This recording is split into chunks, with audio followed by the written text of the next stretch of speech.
Salamat, O Diyos! Si Jesus ang pag-asa ko. Sabayan mo si Ate Joey. Salamat, O Diyos! Si Jesus ang pag-asa ko. Bibigyan ka ni Jesus ng pag-asa kahit na hindi man maganda ang mga nangyayari ngayon.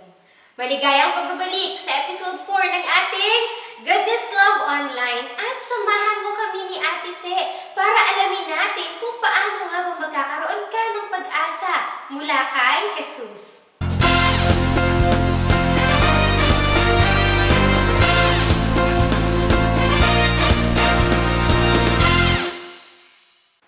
Naranasan mo na bang baliwalain o kaya ay hindi pansinin? Maaaring halimbawa nito ay recess sa inyong school at may mga classmate ka na ayaw sumubay sa iyo sa pagkain at dahil doon ay nalungkot ka.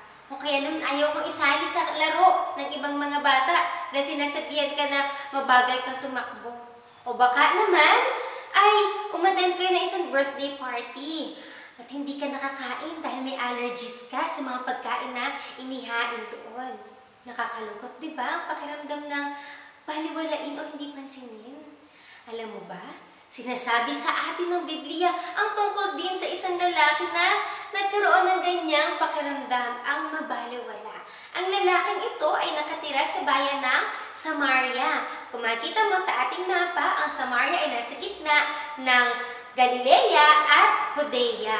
At ang tawag sa mga tao na nakatira sa Samaria ay Samaritano o taga-Samaria. Kapag narinig mo sinabi ni Ate Joey ang salitang Samaritano o taga-Samaria, pwede mo bang ikumpas ang iyong mga kamay na parang may tinataboy? Dahil ganyan na ganyan ang pakikitungo ng mga Hudyo sa mga Samaritano o taga-Samaria. Ayaw nila sa mga taga-Samaria o Samaritano at mahabang panahon na at matagal na panahon na sila ay magkaaway. Bakit? Iyon ay dahil iniisip ng mga Hudyo na ang plano ng Diyos ay para lamang sa kanila. Kaya ang trato nila sa mga hindi Hudyo ay masama. Kabilang dito ang mga Samaritano o taga-Samaria. Pero para sa lalaking ito, bukod sa siya ay isang Samaritano, may mas nakapagpalalapan ang kanyang kalagayan. Dahil siya ay isang Samaritano na mayroong sakit na ketong. Ang ketong ay isang sakit sa balat. At dahil napakalala nito, maaaring sinubukan niyang hugasan ang kanyang balat at ang kanyang mga sugat o kaya lagyan ito ng gamot at bendahe. O baka sinubukan na rin niya ang magpunta sa isang manggagamot o doktor. Pero lahat yan ay baliwala dahil ang ketong noong mga panahon nila ay walang anumang lunas o gamot. Nakakalungkot ano?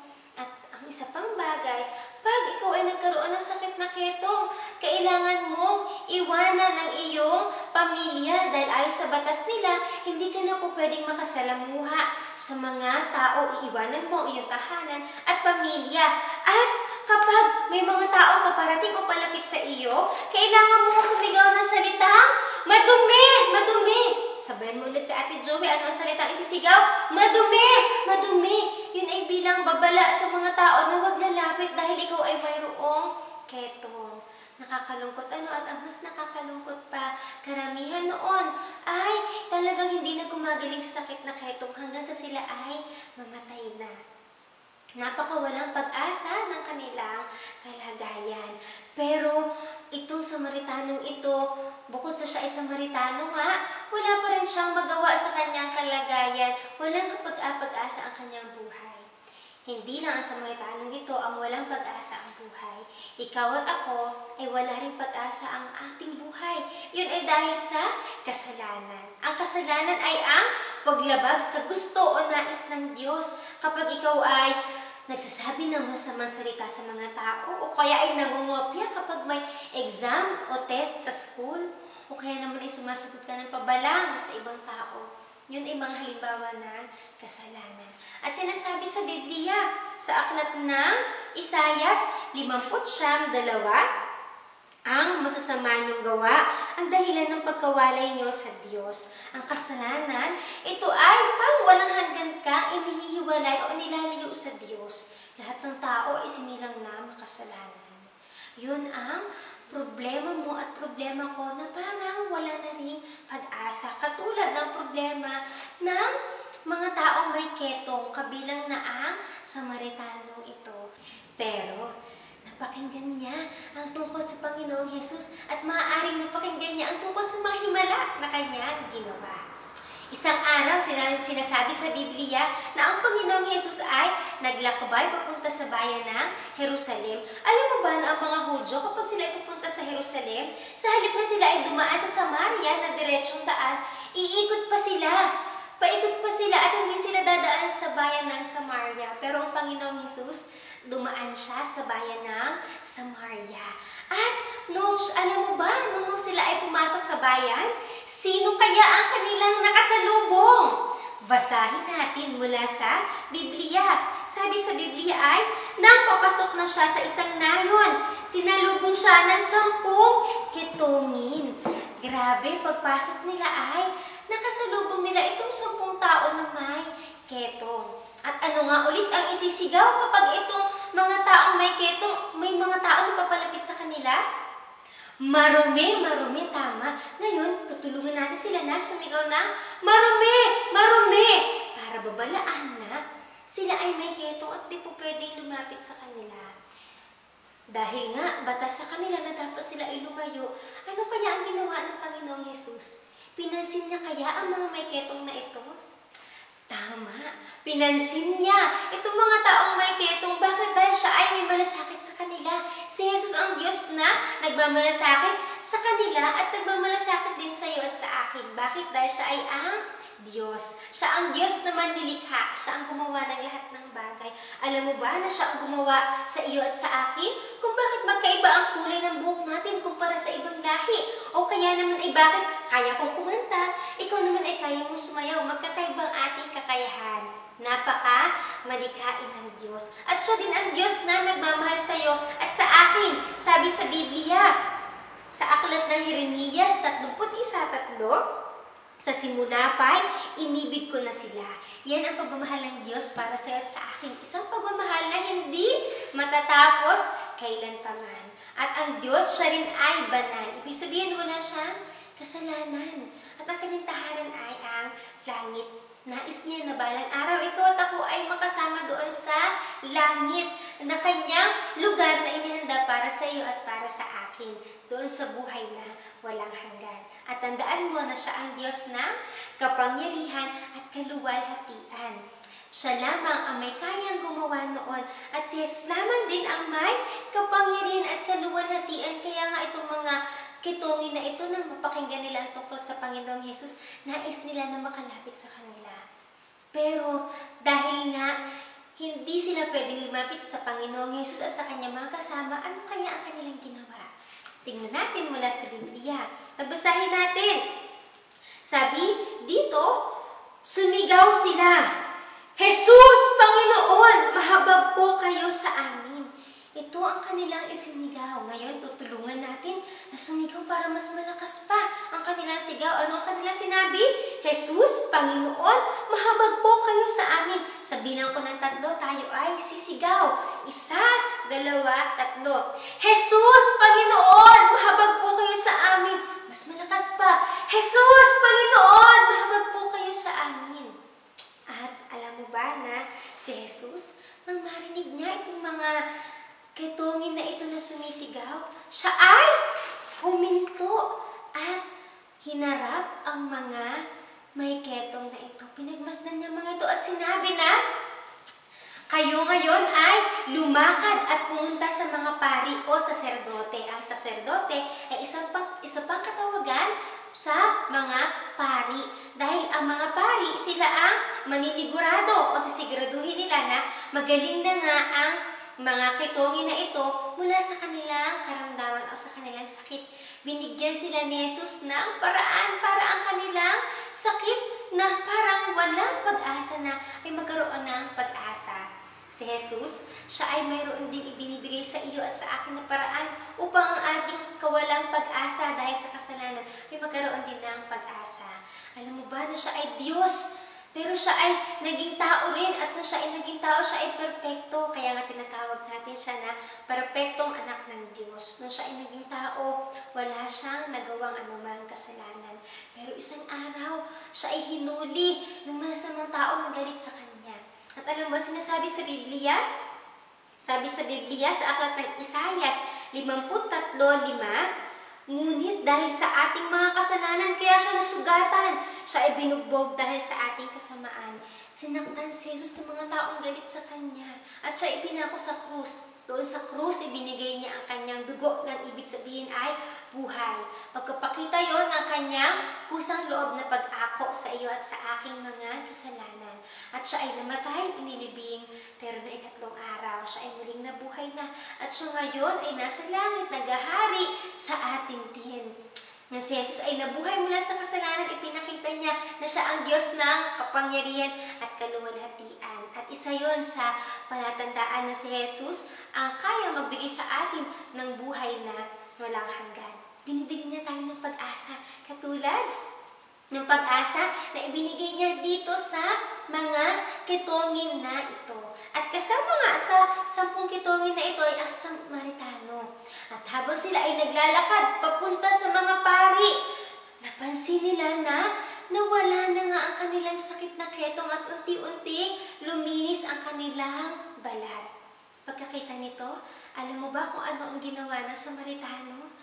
Siya ay bumalik para magpasalamat kay Jesus. Alam mo ba ang nais ng Diyos? Na siya rin ay pasalamatan mo sa lahat ng ginagawa niya sa iyong buhay. Kung ikaw ay nakaranas ng pag-asa na ibinigay ng Diyos sa iyo nang tanggapin mo si Jesus bilang Panginoon at tagapagligtas, nais ng Diyos na ikaw ay maging mapagpasalamat sa Kanya. Sinasabi sa talata na ating babasahin mula sa Biblia ang tungkol sa pagpapasalamat sa Diyos. Kapag narinig mo ang salitang salamat o pagpapasalamat o pasalamatan, pwede mo bang gawin ang action or galaw na ito? Hihipuin mo ng iyong palad ng iyong baba at ilalayo ito papunta sa iyo. Yun ay isa sa mga action na pagpapakita ng pasasalamat. Ngayon, babasahin ni Ate Joey mula sa awit 136:1-3. Sabi dito, purihin si Yahweh sa kanyang kabutihan, pag-ibig niya'y tunay, laging tapat kailanman. Pinakadakilang Diyos ng mga Diyos ay pasalamatan. Pag-ibig niya'y tunay, laging tapat kailanman. Ang Panginoon ng mga Panginoon ay pasalamatan. Pag-ibig niya'y tunay, laging tapat kailanman. Ginawa mo ba ito? Tama. Yan ang pagkapakita, isa sa action o galaw na pagkapakita ng pagkapasalamat. Saan mo ba ang Diyos dapat pasalamatan? Pasalamatan mo siya sa lahat ng bagay na ginagawa mo niya sa iyong buhay. Maaari mong gawin niya sa pamagitan ng pananalangin. At kung ikaw ay magbabasa ng kanyang salita, makikita mo pa mula sa Biblia kung ano pa ang mga bagay na dapat mong ipagpasalamat sa Kanya. Tandaan mo na ang nais ng Diyos, pasalamatan mo siya sa lahat ng ginawa niya para sa iyong buhay. Katulad nito, Samaritano ito na pinagaling at nung naranasan niya ang pagpapagaling ng Diyos, siya ay bumalik kay Jesus at siya ay nagpatira pa. Ibig sabihin nung nagpatira pa ay lumuhod sa harapan ng Panginoong Jesus at nagpasalamat. Alam mo ba? Ang ipinagtaka ng Panginoong Jesus ay sinabi niya sa Biblia, sabi niya dito ay, hindi ba't 10 ang aking pinagaling at nilinis? Tanong ni Jesus, nasaan ang 9? Wala bang nagbalik upang magpuri sa Diyos kundi ang dayuhang ito? Ibig sabihin ng salitang dayuhan ay isang tao na hindi taga sa lugar nila, hindi taga doon sa kanilang lugar. Pero ang Samaritano ito, siya ay nagbalik para magpasalamat kay Jesus. At yun ang isang magandang bagay. Ipagkapakita yun na talagang siya ay naniwala sa Diyos. Siya ay sumampalataya kay Jesus. Bakit yun ang sinasabi sa Biblia? Sabi sa Biblia ay, sinabi ni Jesus sa kanya, tumayo ka na at umuwi, pinagaling ka ng iyong pananampalataya. Ang pagbalik nito sa Samaritanong ito sa Panginoong Jesus at pagpapasalamat ay pagkapakita ng kanyang pananampalataya. Ang ibig sabihin ng salitang pananampalataya ay isang matinding damdamin tungkol sa isang bagay, kaya't may gagawin ka tungkol dito. Itong Samaritanong ito, pinakita niya na nakaramdam siya ng matinding damdamin sa ginawa ng Panginoong Yesus. At ano ang kanyang ginawa? Kung dito, siya ay bumalik para magpasalamat. Ang nais din ng Diyos ay katulad na Samaritanong ito, ikaw ay sumampalataya sa Kanya sa pag-asa na kaya niyang ibigay sa iyo at sa akin. Ipinakita ni Jesus ang kanyang kapangyarihan at kaluwalhatian. Una ay nang pagalingin niya muna ang sakit na ketong ng Samaritano nito. At pagkatapos ay pinatawad niya ang kanyang mga kasalanan. Tandaan mo, no, may kawalang pag-asa dahil sa kasalanan. Pero si Jesus, naparito siya para magbigay ng pag-asa sa iyo at sa akin. Sabayan mo si Ate Joey. Salamat, O Diyos. Si Jesus ang pag-asa ko. Isa pa. Salamat, O Diyos. Si Jesus ang pag-asa ko. At pagkatapos ng pangyayaring ito, nagpatuloy si Jesus sa paglalakbay patungo sa bayan ng Jerusalem kung saan ay alam niyang doon siya mamamatay. Yun ay para akuin ang parusa ng iyo at aking kasalanan. Si Jesus, nais niya na magkaroon ka ng pag-asa ng buhay na walang hanggan at balang araw ay makasama ang Diyos. Sinasabi sa Biblia, sa aklat ng Roma 10:13, maliligtas ang lahat ng tumatawag sa Panginoon.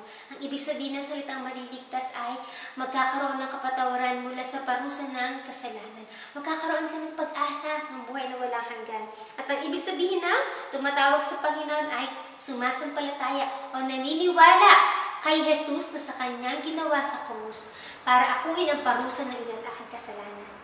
Ang tanong ni Ate Joey sa iyo ngayon, nais mo ba na tumawag sa Panginoong Jesus para ikaw ay maligtas? Kung oo ang iyong sagot, sabihin mo ako sa maiksing panalangin na ito. Pero ulitin ko, ipaalala ko sa iyo na hindi ang panalangin ito ang magpapatawad sa iyong kasalanan, kundi ang Panginoong Jesus at ang pananampalataya mo sa Kanya. Kung handa ka na, sabihin mo si Ate Joey sa panalangin na ito. Panginoong Diyos, inaamin ko po na ako ay makasalanan at humihingi po ako ng tawad sa lahat ng paglabag ko sa iyo at sa mga bagay na gusto mo. Naniniwala rin po ako sa ginawa ng Panginoong Jesus para magkaroon ako ng pag-asa mula sa kasalanan at tinatanggap ko po siya bilang aking Panginoon at tagapagligtas.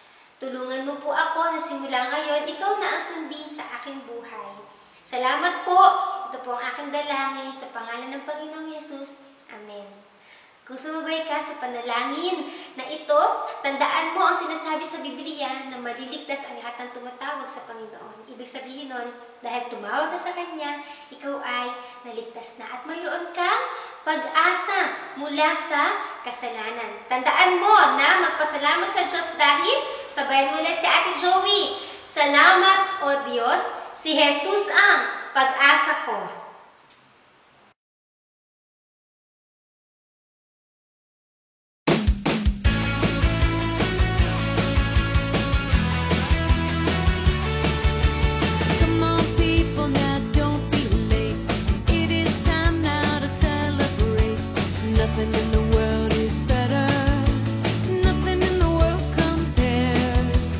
Come on, people, now jump on in. We are giving the praise to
Naranasan mo na bang patawarin ang kaibigan mong nagkasala sa'yo?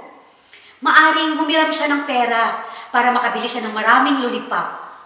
At nangakong babayaran ka niya. Pero pagkalipas ng mga araw, hindi pa rin siya nagbabayad. Pero dahil mahal mo ang iyong kaibigan, pinili mong patawarin siya sa kanyang pagkakautang sa'yo. Ang ating talatang aralin ngayon ay tumutukoy din sa pagpatawad. Patuloy nating aralin ang panalangin ng Panginoong Hesus dito sa Mateo 6 at dito na tayo ngayon sa 12. At ito ang sinasabi. At patawarin mo kami sa aming mga kasalanan tulad ng aming pagpapatawad sa mga nagkasala sa amin. Bago tayo magpatuloy, balik-aralan natin yung mga talatang naaral na natin. Sino na ang makapagsabi ng mga talatang naaral na natin ng mga nakaraang linggo? Simulan natin doon sa Mateo 6:9. Ano nga ang sinasabi doon? Ganito kayo mananalangin. Ama namin na sa langit, sambahin nawa ang iyong pangalan. At sa susunod na talata, naway maghari ka sa amin, sundin nawa ang iyong kalooban dito sa lupa tulad ng sa langit. At nung nakaraan, sa talata 11, sinasabi, bigyan mo kami ngayon ng aming pagkain sa araw-araw. Ngayon, mga bata, aralin muna natin kung paano hanapin ang mga aklat sa Biblia.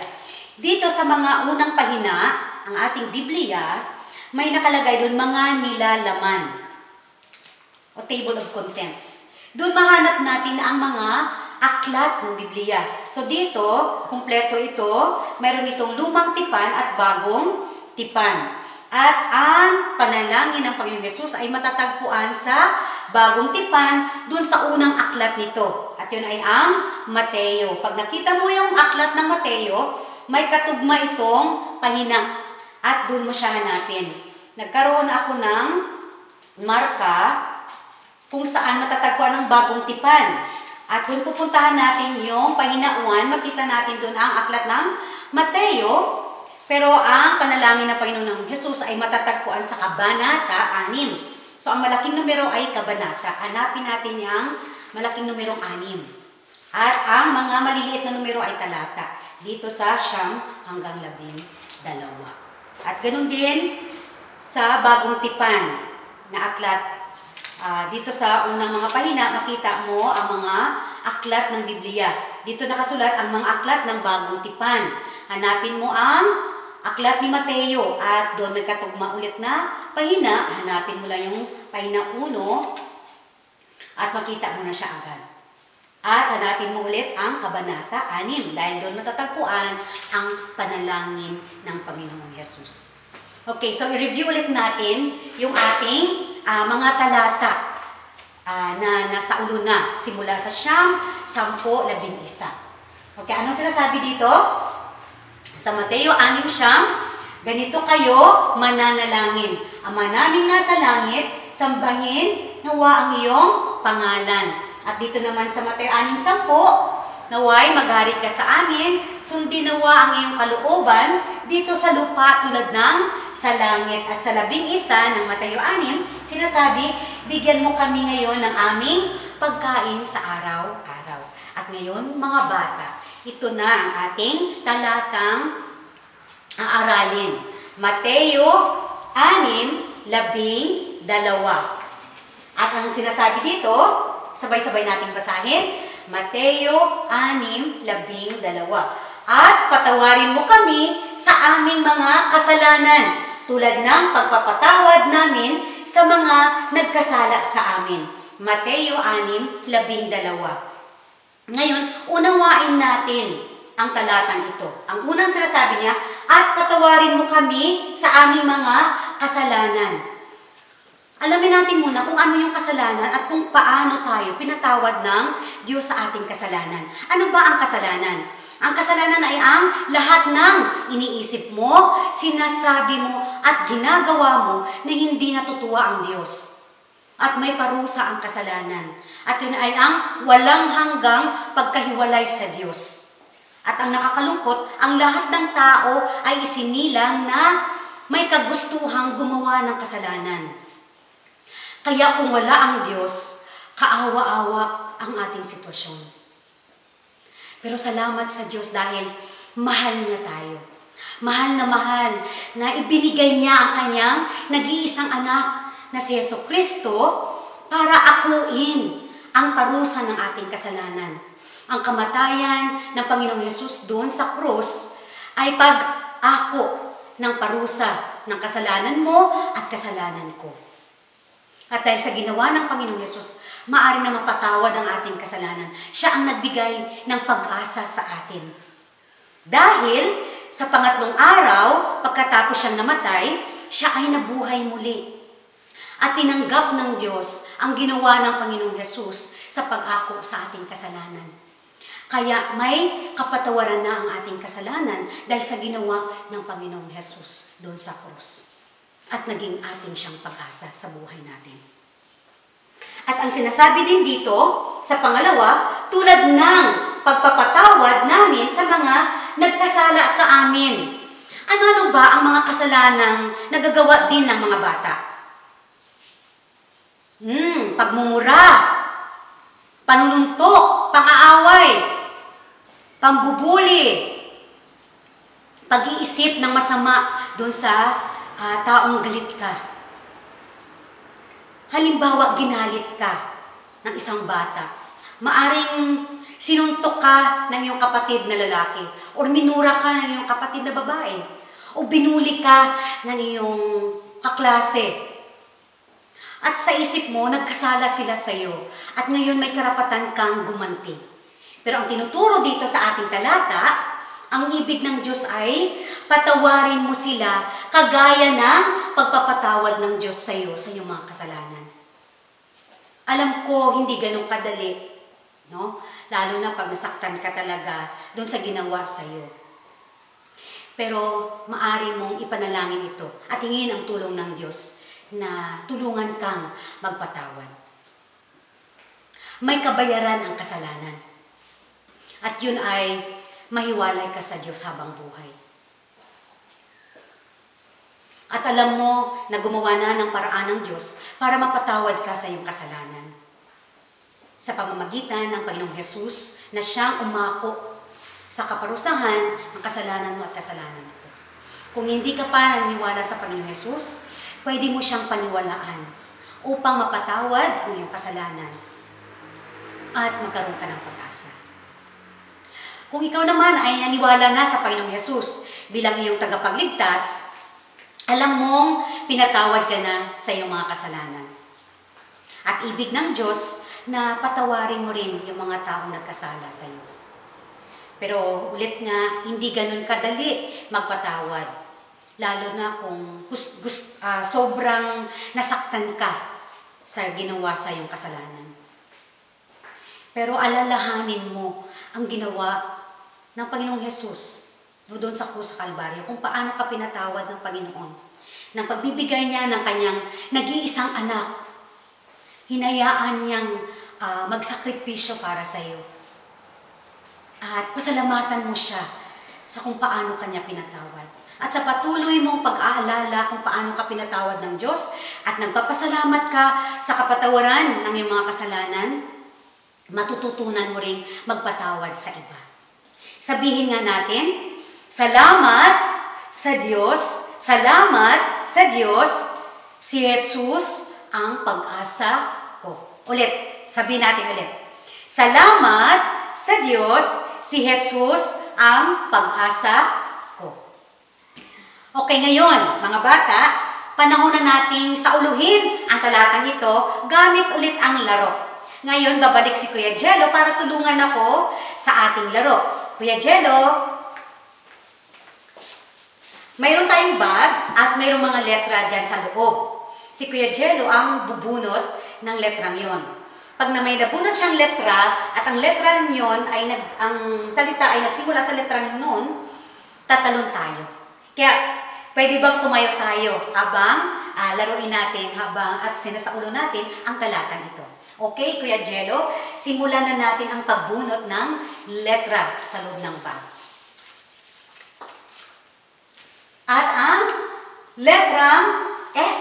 Okay, ano ba yung mga salitang nagsimula dito sa S? Sa. Ayun, puro sa. Okay, so sa word na sa, tayo ay tatalon. Okay? Okay, sabay-sabay natin basahin kasama si Kuya Jello. Alright, ready, go! Mateo 6:12. At patawarin mo kami sa aming mga kasalanan tulad ng pagpapatawad namin sa mga nagkakasala sa amin. Mateo 6:12. Alright, bubunot ulit si Kuya Jello ng another na letter. At ang nabunot ay letrang N. Okay, so ulit ha, ang salita na nagsimula sa N, tatalon tayo doon. Okay? Alright, ready, get set, go! Mateo 6:12. At patawarin mo kami sa aming mga kasalanan tulad ng pagpapatawad namin sa mga nagkasala sa amin. Mateo 6:12. O, bubunot ulit si Kuya Jello. At ang nabunot na letra ay letter P. Pa. So, nagsimula sa pa. Tatalon ulit tayo dun. Okay, ready? Get set, go! Mateo 6:12. At patawarin mo kami sa aming mga kasalanan tulad ng pagpapatawad namin sa mga nagkasala sa amin. Mateo 6:12. Okay? At ang nabunot ay letrang ma o M. So, lahat ng salita na nagsimula sa M, tatalon tayo. So, una pa lang, tatalon na tayo. Okay? Ready? Go! Mateo 6:12. At patawarin mo kami sa aming mga kasalanan tulad ng pagpapatawad namin sa mga nagkasala sa amin. Mateo 6:12. Ang huling letrang bubunutin ay letrang K. Okay? So, lahat na nagsimula sa K, tayo ay tatalon. At mayroong K kasi dalawa lang, dagdag natin to. Okay, ready na ba? Ready? Go! Mateo 6:12. At patawarin mo kami sa aming mga kasalanan tulad ng pagpapatawad namin sa mga nagkasala sa amin. Mateo 6:12. Okay, maraming salamat Kuya Jello sa pagtulong. Palakpakan naman natin Kuya Jello. At ngayon, i-recite na naman natin yung ating verse na walang kopya. Kaya na ba? Sige nga, try natin. Mateo 6:12. At patawarin mo kami sa aming mga kasalanan tulad ng pagpapatawad namin sa mga nagkasala sa amin. Mateo 6:12. Wow, good job. Ngayon, bigyan natin ang ating sarili ng Dionysius clap. Paano gagawin yon? Magpalakpak ka ng 3. 1, 2, 3. Papadyak ka ng 3. 1, 2, 3. At sabihin, very good, excelente. Okay, gawin natin ng sabay-sabay. Ready, go! 1, 2, 3. 1, 2, 3. Very good, excelente. Kahit na hindi magaganda ang mga nangyayari ngayon, tandaan mo na si Jesus ang iyong pag-asa.